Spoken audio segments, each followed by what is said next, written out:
Welcome back. A change in tone from President Trump on his trade war with China. Trump says he is confident the two countries will soon make a deal. This comes after a warning from top American retail CEOs that tariffs will empty store shelves in a matter of weeks. The president says he's been in direct contact with China. Are you talking to them actively now? Actively. Everything's active. Everybody wants to be a part of what we're doing. But there's been some mixed messaging here. President Trump's own Treasury Secretary told reporters the total opposite. He says no talks are scheduled. A spokesperson for Beijing says their door is wide open for talks. This morning, though, China denied that negotiations were already underway.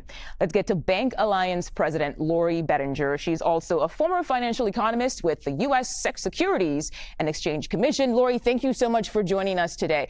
I want to ask you about this because this report of big box store CEOs saying these tariffs could essentially empty their shelves. Do you agree with that? And if so, can you explain how that could possibly happen?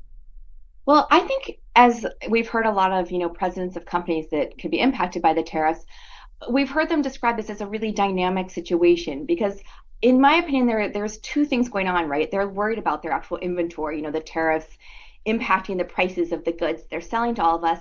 And then secondarily, I think they're worried about consumer confidence, right? Are the people that would come into the big box stores, whether it's electronics or maybe personal goods, shampoos and conditioners, are people starting to pull back on those purchases? So, you're worried both consumer confidence, like do people feel like they have enough money to buy things? And then are there things for them to buy and are those things much more expensive?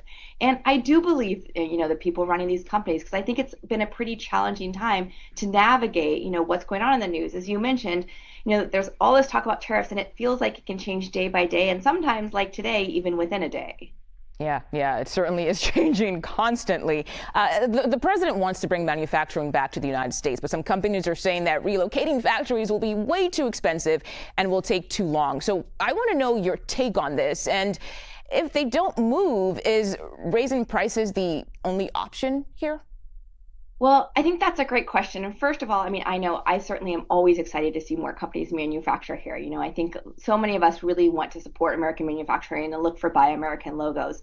But what's pretty tricky is I don't think that moving manufacturing back to the United States for a lot of companies is a simple decision. And I think if they're going to make that decision, they need to be really certain about where the policies are heading, because it might take, months or years to build certain factories or retool certain factories. We're even hearing, I think, from some of factories that, companies that make things like laundry detergent or soda, that they might be able to change the formulas because perhaps they're importing certain parts of something that they need. But they want to understand, will the tariffs stay for this country? Will they change? So I think that just bringing back, let's say, a plant that is in the U.S., building a whole new plant and getting that up and running, that's pretty complicated and takes a while. But I do think that companies are looking to see, hey, how can we manufacture maybe more inputs to our products in the U.S.? And how do we get the certainty that if we make that investment, it's going to make sense over the long run?